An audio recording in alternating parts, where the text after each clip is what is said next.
I don't know. Is there more? Like, I don't know. I think that's it.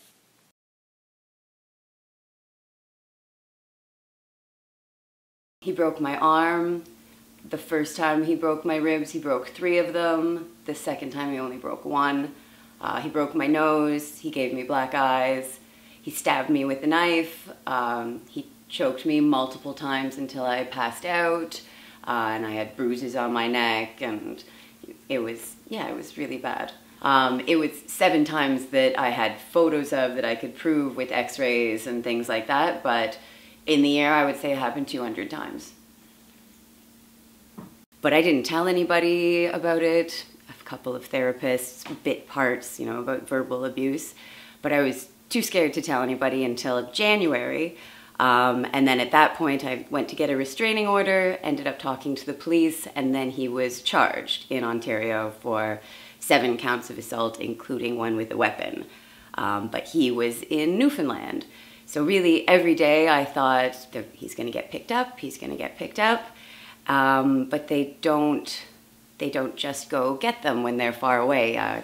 He wasn't an immediate threat to me, but as soon as I actually told the police about it, I was worried every day he was going to find out and come here and try to kill me, because he was really dangerous. Like I was in a spell. I was convinced that I needed this guy. He told me that no one else would love me, that, he was this, we were meant to be together, but he just kept trying to isolate me. He wanted me to move to Newfoundland. He didn't want me to talk to my friends. Like, he wanted to move to a house in the forest where it was just us. Like, he just wanted me alone. The physical abuse is what they go to jail for, and it's the thing that people seem to focus on a lot, and it was bad, but it would be something that would happen and then it heals. Ribs heal, black eyes heal. It's terrible. But the verbal abuse was worse. Well, there's an amazing group at Thrive in Burlington called Healing Hearts. It was an 8-week program. It was, it was life-changing. It was really, really helpful. We dealt with a different subject every week, and, the ones with trauma, like, I cried a lot. A lot of people cried a lot. Like, it's very hard. And it was especially hard hearing other people's stories, because I don't know, people have just been through so much, and a lot of them, like, something like this happens, and it happens for years, and they're really not protected.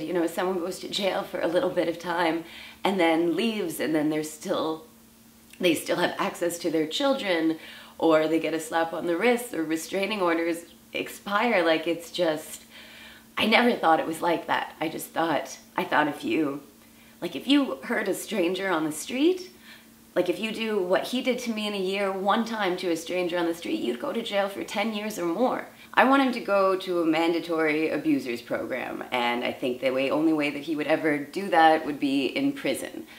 He's never going to do it on his own. We talked about it when we were still talking, and he said it was embarrassing.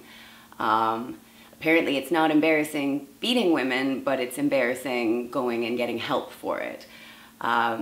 So no, I think he needs to go to a mandatory abusers program, and I think he needs to serve prison time. There needs to be actual consequences to doing this, not to just me, but I'm sure there are others, and he's a serial abuser.